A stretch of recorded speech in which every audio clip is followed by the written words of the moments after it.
పరిశుద్ధ ఆరాధన అది వెన్నపూస లాంటిది. హల్లెలూయా. ఒక వ్యక్తి నడవాలన్నా, ఒక వ్యక్తి వంగాలన్నా, ఒక వ్యక్తి ఏ పని చేయాలన్నా, హల్లెలూయా, వెన్నపూస అనేది చాలా ముఖ్యం. అలాగనే ఒక దేవుని బిడ్డ ఈ భూమిలో సాక్ష్యం కలిగి జీవించాలన్నా, తన పని ప్రయాసంలో ఆశీర్వదించబడాలన్నా, ఈ భూమిలో వచ్చే శోధనలు అలాగనే పోరాటంని ఎదుర్కొని జయ జీవితం జీవించాలన్నా, కృపావరంలో ఎదగాలన్నా సరే, అది కుటుంబము, పిల్లలు, సమస్త విషయములో దేవుడు మనతో ఉండాలంటే దేవుడు సన్నిధితో మనకు ఉన్న బంధము చాలా విలువైనది. హల్లెలూయా. ఆ దేవుని బంధములో, దేవుని కృపలో మనము ఒకే రోజు మనం ఎదగలేము, పరిపూర్ణులు అవ్వలేమని దేవుడు మనకి ఇటువంటి ధన్యతని ఇచ్చి ఉన్నాడు. హల్లెలూయా. సంఘము, సభలు, ఉపవాస దినము, పరిశుద్ధ ఆరాధన, ఇదన్నీ దేవుడు మనకి ఎందుకు ఇచ్చాడంటే, నేను ఆయన బంధములో ఏందండి, నేను ప్రతిదినము బలపడాలి, స్థిరపడాలి. హల్లెలూయా. అందుకే దేవుడిని ఎన్నో సంవత్సరము వ్యక్తిగతంగా అనుభవించిన దావీదు రాజభవనములో కూర్చున్న, సింహాసనములో ఆయన కూర్చున్న, ఆయనకి రాజ వస్త్రము ధరించబడిన, కిరీటము ఆయన శిరస్సు మీద ఉన్న,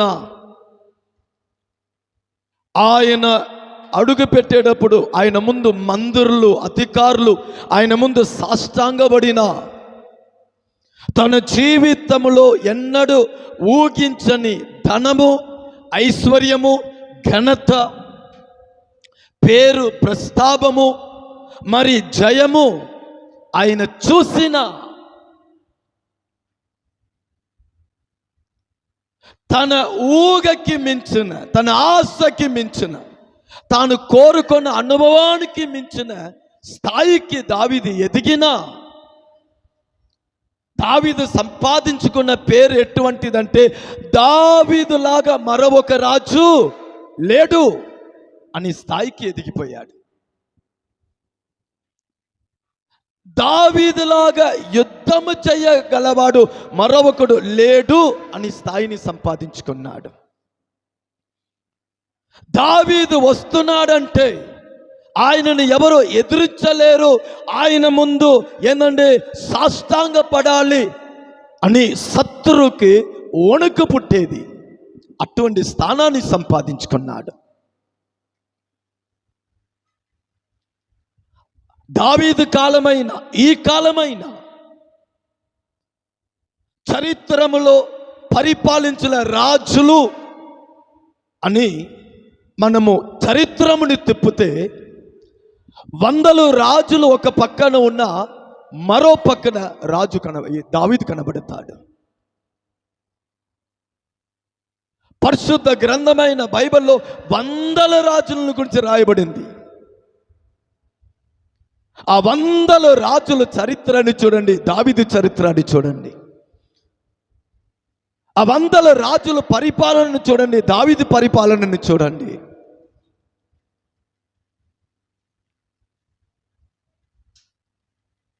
అందుకే దావీదుని గురించి దేవుడు అంటాడు, నా హృదయానికి తగినవాడు. హల్లెలూయా. మీరు ఏ అనుభవాన్ని మీరు తీసుకున్నా సరే, దావీదు ప్రత్యేకమైన వాడుగానే కనబడతాడు. కానీ ఇంత గొప్ప స్థానము, ఇంత గొప్ప ఘనత, ఇంత గొప్ప మహిమ, ఇంత గొప్ప ఐశ్వర్యము తనకి కలిగి ఉన్న, అది ఏది కూడా ఆయనకి తృప్తి ఇయ్యట్లేదు. అది విషయం. సమస్తము దావీదు కలిగి ఉన్న వాటి వలన దావీదు తృప్తిపడలేదు. ఆయనని ఆ సమస్త కార్యము తృప్తిపరచలేకపోతుంది. మరి దావీదు, నీవు తృప్తిపడే అనుభవాలు ఏమిటయ్యా?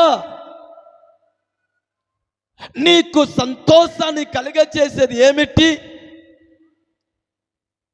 నీకు సంతోషంని, తృప్తిని కలిగచేసేది ఏమిటి అని అడిగితే దావీదు ఒకే ఒక మాట చెప్తాడు. 84 కీర్తనలు 10వ వాక్యము. 84 కీర్తనలు 10వ వాక్యం. నీ ఆవరణములో ఒక్క దినము గడుపుట 1000 దినముల కంటే, ఇదండి దావీదుకి తృప్తిని ఇచ్చేది దేవుని సన్నిధి. దావీదుకి సంతోషముని ఇచ్చేది దేవుని సన్నిధి. దావీదు పరవశించేది దేవుని సన్నిధి. యుద్ధములో జయము పొందాడే, ఆ జయము వలన ఆయనకి సంతోషం లేదు అంత. తనతో ఉన్న సైన్యము వలన ఆయనకి సంతోషం లేదు. తాను నివసించే భవనం వలన ఆయనకి సంతోషం లేదు. అందుకే అదే దావీదు అన్నారు, కొందరు రథముని గురించి అతిశయిస్తున్నారు, మరి కొందరు గుర్రముని గురించి అతిశయిస్తున్నారు, నేనైతే నా దేవుని నామముని బట్టి అతిశయిస్తున్నాను. ఒక నిజమైన దేవుని బిడ్డ ఎవరు అంటే బైబిల్ సాక్ష్యం చెప్తుంది. ఒక నిజమైన దేవుని బిడ్డ ఎవరంటే తన జీవితంలో దేవుని సన్నిధి వలన ఆనందించేవాడు. ఒక దేవుని బిడ్డ సంఘములో వచ్చిన అనుభవం వలన ఆయనకి సంతోషము కలగలేదంటే, ఒక దేవుని బిడ్డకి పరిశుద్ధ ఆరాధన వలన సంతోషం కలగలేదంటే, ఒక దేవుని బిడ్డకి దేవుని స్తుతించుట వలన ఆయనకి సంతోషము, తృప్తి కలగలేదంటే, ఆయన అనుభవించే సంతోషము అది శాశ్వతమైన సంతోషం కాదు, అది నిజమైన సంతోషంగా భావించబడదు.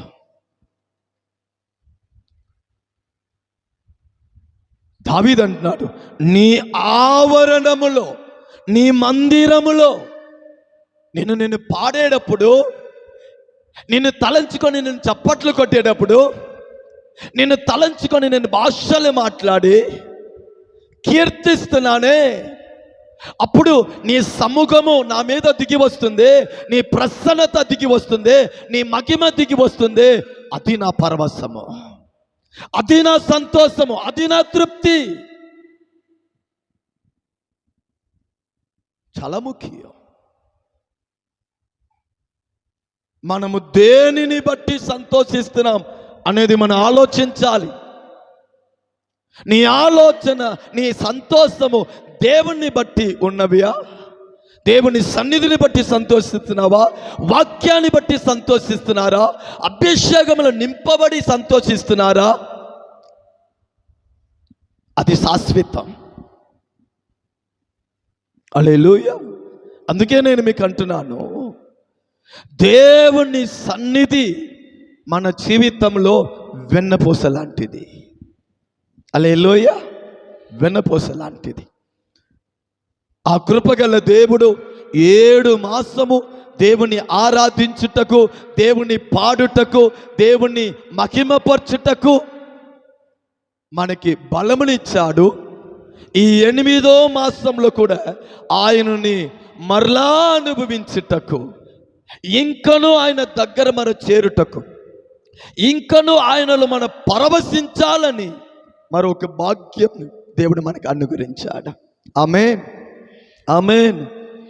ఆయన నామము మాత్రము మహిమ పడునుగాక. హల్లెలూయా. ఈ నా జీవితములో నుండి యేసే నామం మహిమపరచబడాలి. చెప్పండి, ఎక్కడి నుంచి ఆయన నామం మహిమపరచబడాలి? మన జీవితములో నుండి ఆయన నామం మహిమపరచబడాలి. వేరే దేని చేత కూడా మహిమపడుటకు దేవుడు ఇష్టపడడు. నా పిల్లలు జీవితంలో నుండి నేను మహిమపడాలి, అదే ఆయన కోరుకుంటాను. అటువంటి భాగ్యమును కృపని దేవుడు మనందరికీ దయచేయునుగాక. హల్లెలూయా.